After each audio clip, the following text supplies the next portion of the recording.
Welcome, folks, to another hair-raising episode of the Wild Bob and Ronnie show. The chair for Bob is empty, is what I was going to say. He's off wandering around the watermelon world. Broke down somewhere down south and just opened up a watermelon stand beside the road. Don't look like he's coming back, but said he might be back tomorrow if he could sneak back across the border. He's going to ride with him. Our van's in 13, 14 more people.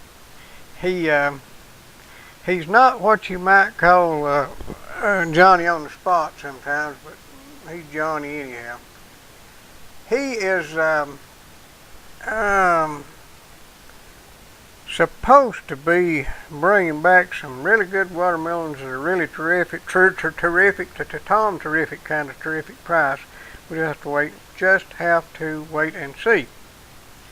Now then, this is going to be an abbreviated version, probably 30 minutes. I mean, two of us is an hour and one of us is 30 minutes, the way I got figured.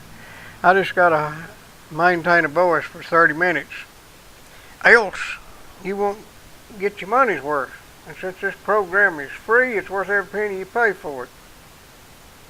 Trying to get another computer up and running here so I can see what's going on, but up to now I've not had a lot of luck.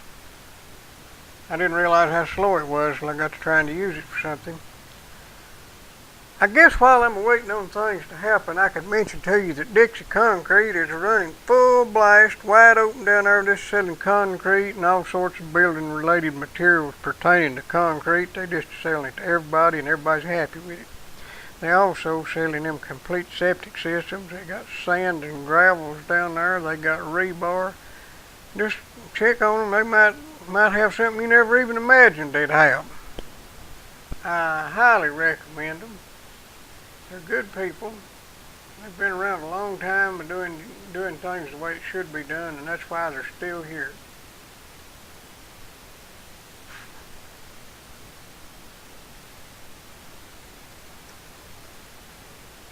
Well, nothing works on this thing. Hopefully things will go better than it did last Tuesday night when I'd done the show 3 times and it didn't work either time. But, you know, you don't know how this is going to work out till you try it. I had full intention of doing this remotely, if you can get any more remote than this. Doing this remotely from down to Lake, but it just worked out. I had to be in town, so here you are, seeing me in one of the finest poses you'll ever imagine.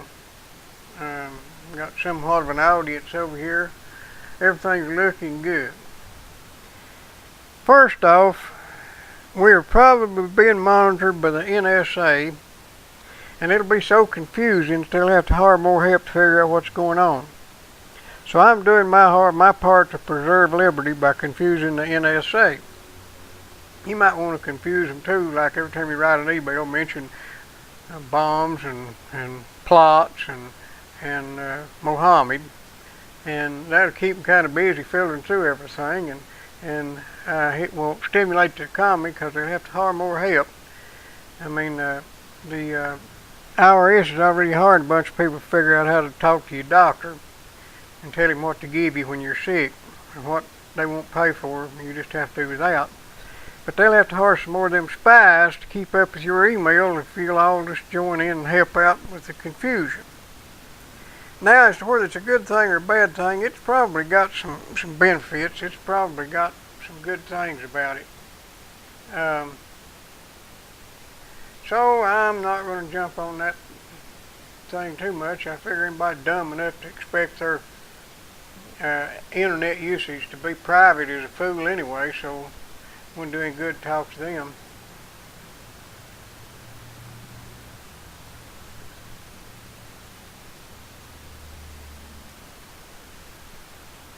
Still trying to get this monitor up and running. We'll see if that works.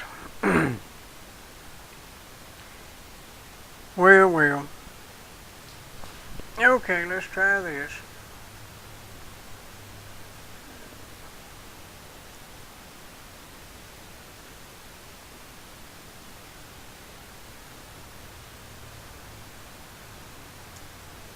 If this don't make it, I'm quitting. I guess I lied. I'll try one more thing.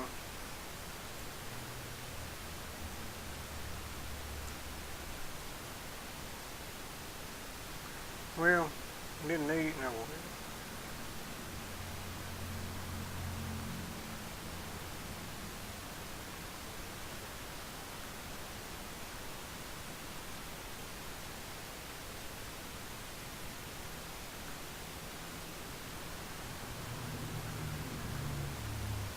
Bear with me. Let's see.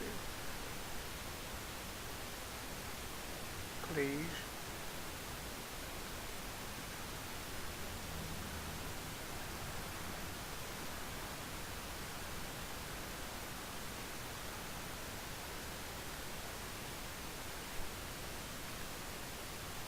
Oh no.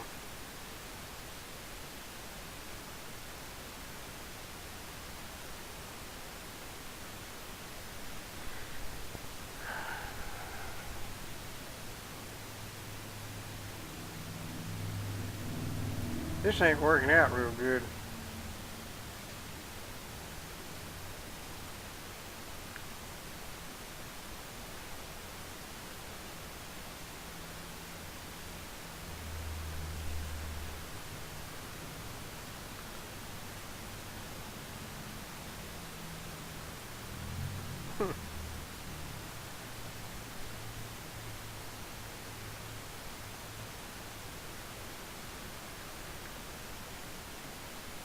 I'm smart as a computer. At least this one. Of course, it's 10 years old. You don't have to be too smart to be smart as a 10-year-old computer.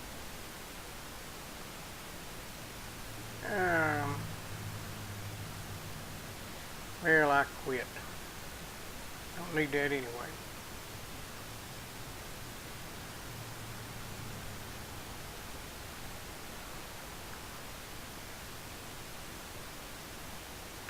Now then, I understand they may be having a skullduggery session down here about how to get the doghouse back open, and that's interesting because we've had some expert and excellent management going on there. We've got a lot of good management going on in the county. We've got the garbage outfit.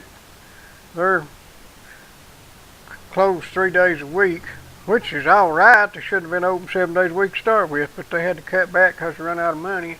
The doghouse had to close it because of mismanagement.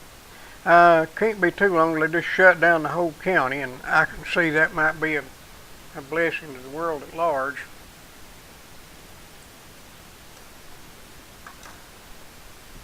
The city of La Follette is having some budgeting problems. I understand they've whittled down their projected deficit to $70,000. It's funny too because it's only been the last administration. It's been about 6 or 7 years ago. They did a property tax increase, and they did it in such a way they tried to disguise it as just a little bit of a raise, but it actually amounted to generating 2/3 more money than they already had. In other words, if your taxes had been $100, they went to $167. And that was more money than they could possibly spend in the history of the world until they run out again. And now they're having the same problem balancing the budget because they don't have enough money to get by. I do notice though that we've got an excellent walking trail that goes out to where you can almost see the sewage plant. And there's so much foot traffic up there that they couldn't just have a regular sidewalk. They had to pave it, and they also had to put in them are funny looking, pretend like they're bricks where they cross the road, because that added to the looks of the place. So them foot walkers are coming from Cumberland Gap and they're going down to Chattanooga. They are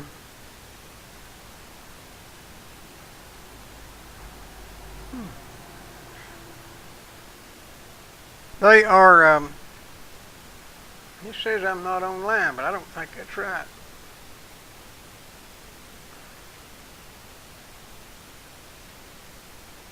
Well, I'm gonna just abandon this computer. It's nothing but a nightmare anyway.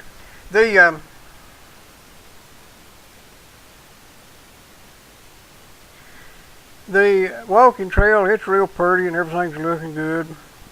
And we have a library with a $60,000 facade or false front on it, so it looks like a library. Nobody will confuse it with a walking trail.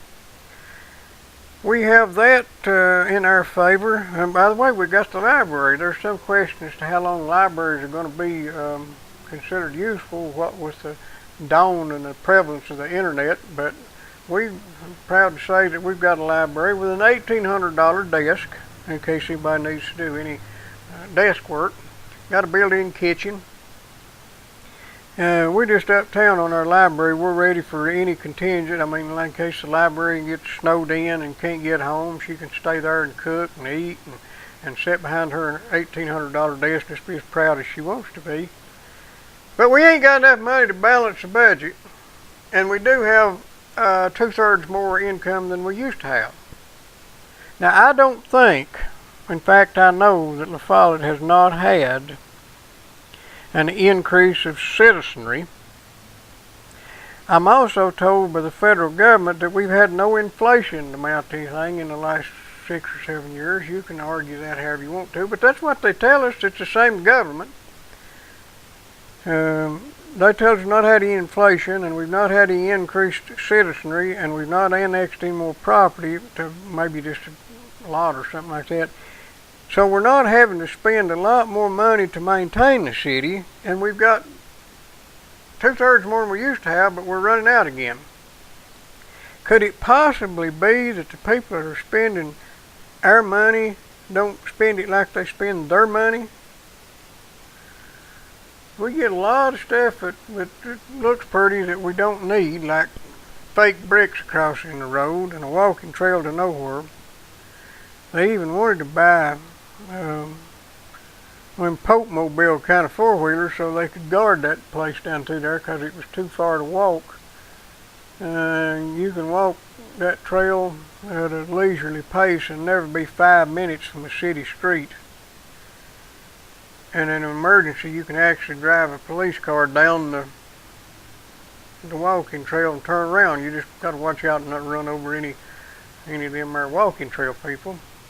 They'll be the ones carrying them couches and all that furniture they bought Winters downtown, because that's about the only store they find anything they might want while they're out walking. All that influx of business, they've had to hire new help up there, but the increased sales tax from the walking trail has not increased enough to pay for all these here other expenditures. So we're just we're caught in a knot there. We can't seem to get ahead.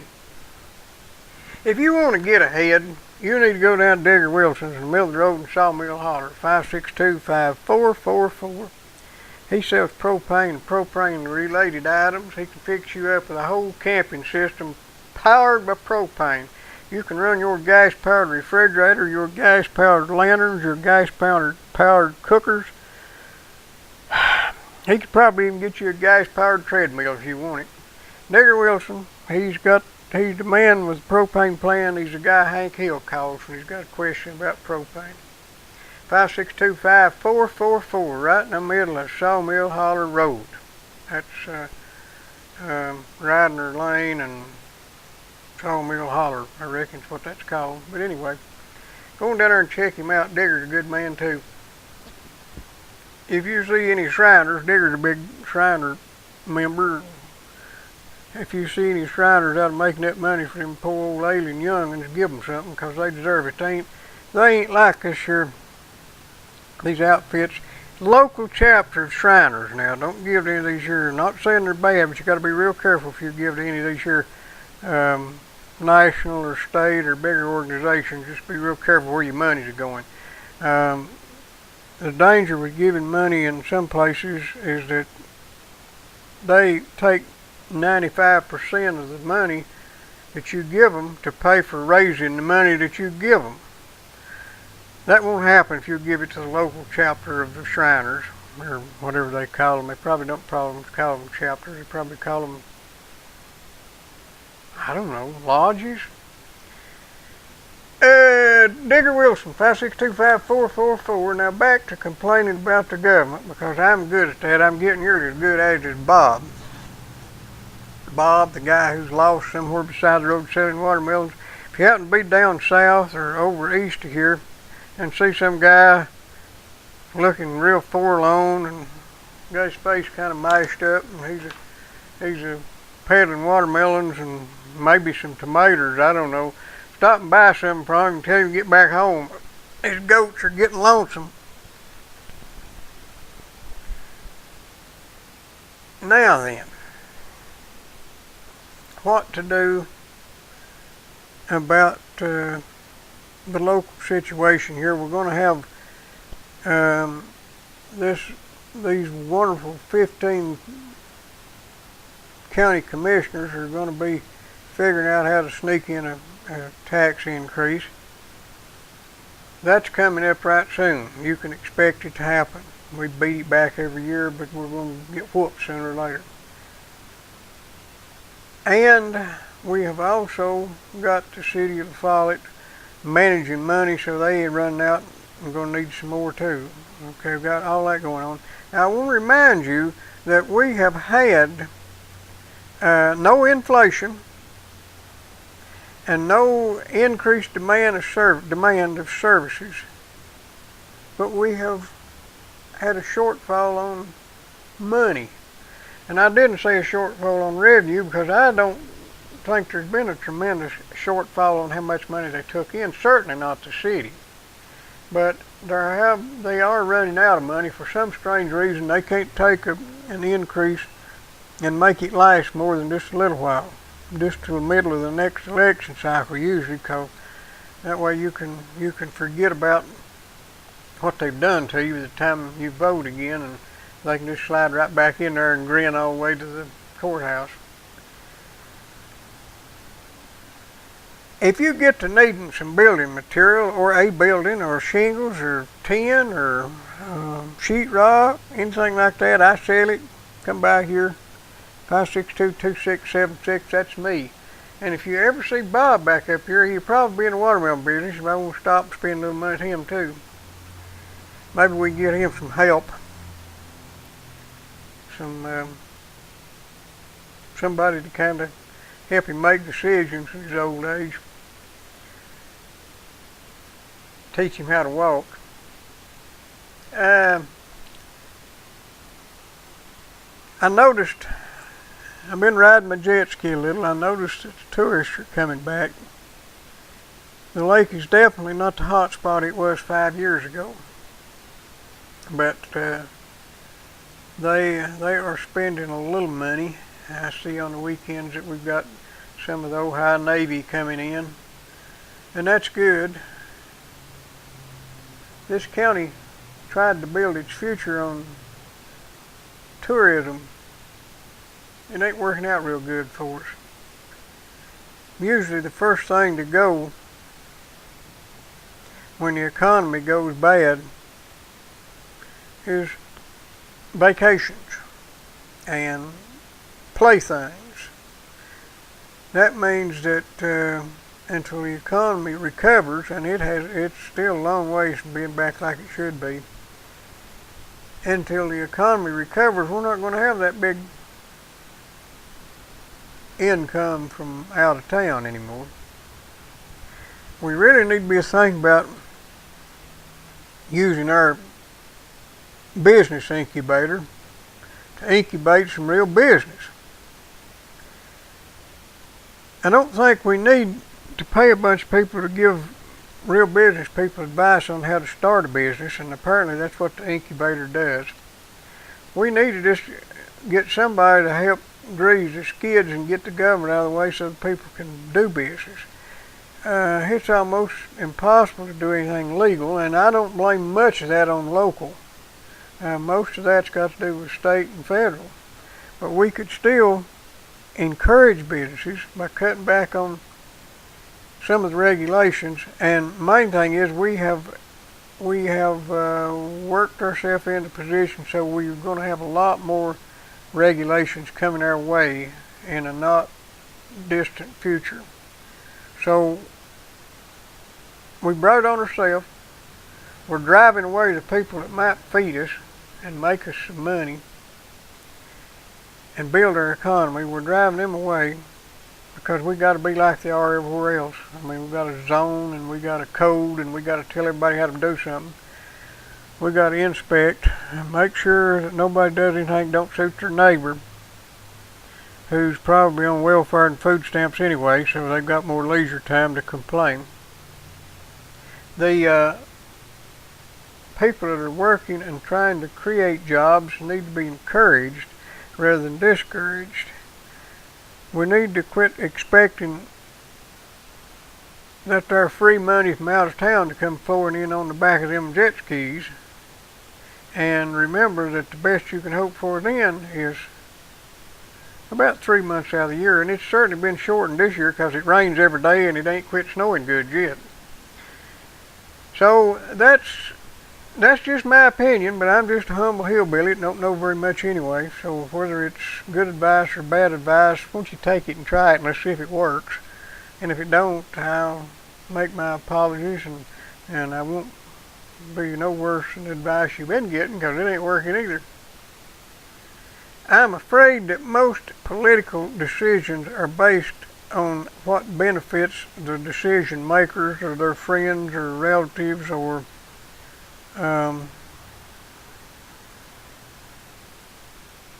their circle. It's not always true, but it's a good part of the time it's true from the local to the federal level. If you spend $1, you expect to get something in return. It's not your dollar, but you expect something in return. Either, in the worst case, a little money under the table. In the best case, just a favor in store, stocked back for when the time comes. So, if you ever wonder why we build some of these ridiculous things and let go things that we really do need, then kind of look around and smell out where the money goes to and who got a smile on his face or her face, and you might understand why it goes on. Now, for instance, this is not related exactly, but I notice we can't keep the garbage service open, we can't keep the doghouse open, but we got more construction going on out at the park.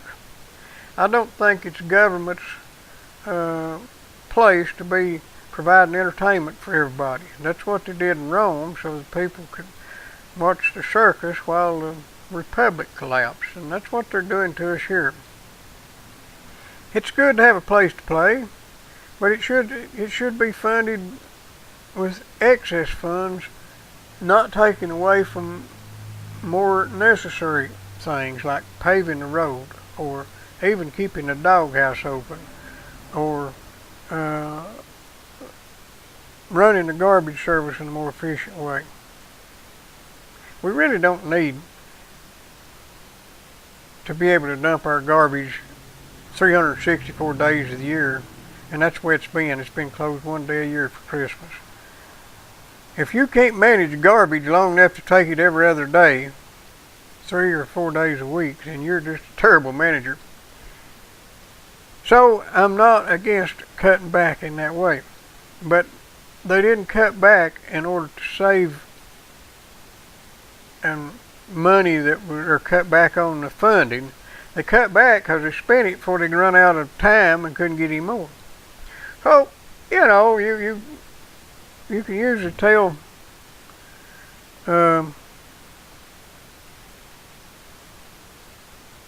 not meaning to say this in that case necessarily, but you usually find people running public business who were unable to run their own business. Else they'd be running their own business instead of running our business. But what does a hillbilly know? That's a good thing to have a place to go play ball, and it's a good thing to have a place to go launch your boat or to camp or to swim. But we have ballparks. We have Cold Lake State Park. We're just very close to 2 or 3 more state parks, like for instance North Dam State Park, Pine Mountain State Park. We have all these And Big South Fork. Yeah, I hadn't been there in a while, but that's that's a sight to see too. I know you can't run over there every day. You can't go over there and play ball. You can't go there and walk and stuff every day for your daily exercise, but there are other places to do that. And we are spending money we don't have, or we shouldn't have for that reason because we're running out of other places. My advice is not worth a whole lot, I don't suppose. Nobody wants to take it and nobody wants to pay for it. But I will say one thing. We choose good advertisers and they tolerate our foolishness because we try to tell you the truth about them. We won't advertise somebody unless we think that they have a product worth selling. And although I have taken some ads for people that I knew we wouldn't be advertising to the right people to help them, I told them about it before they did it and they wouldn't try it anyway. But if you'll notice, we are advertising for local businesses and they are locally owned. They're not state supported, as in Vital Care Ambulance Service. They don't get any county money because they manage to satisfy their customers and provide services that are needed and appreciated and stay in business, actually make a profit for themselves. They don't get rich, but they make a profit. They follow all the regulations, and there's a bunch of them. They pay taxes and a whole lot of it. They actually give money to the county rather than take it away from the county. In fact, the county relies on Vital Care to carry part of the load. And if Vital Care were to disappear, the county couldn't do what's required as far as ambulance service goes. So remember Vital Care. 562-9370 if you need an ambulance ride. You can call 911 and request Vital Care. John Bond appreciates your business, and he will see that you're treated with dignity, respect, and in a professional manner. And one more thing, one more sponsor. Napa Auto Parts. They are across from IGA, and they sell all sorts of automotive and mechanical parts. They got lawnmower spark plugs and kits for lawnmower carburetors. They can get them. They may not have them right there in stock. Most stuff they've got on hand, but in the case where they don't have it on hand, they can get it usually at the worst case the next morning. They've got access to parts warehouses all over the place. A whole network of parts stores. 562-9406 are locally owned and operated. Randy Spradlin is a guy to talk to, and if he ain't there, whoever's working for him take care of you too. Looks like I've got about a minute and a half, and most of you will agree that's too much, and I'll be the first to agree with you because I'm talked out. You can get kind of dry doing this. Bob should be back tomorrow night, and we should be on UGG TV and Channel 12 simulcast tomorrow night. Check it out and see. I hope you like the show. We'll have a good dose of the usual information and foolishness. Remember our sponsors fondly. Don't hold it against them. They're doing the best they know how. And I guess really that's about it. I appreciate you watching. If you're watching this as a recorded broadcast and you missed something, it'll play again in a minute. So thank you, everybody.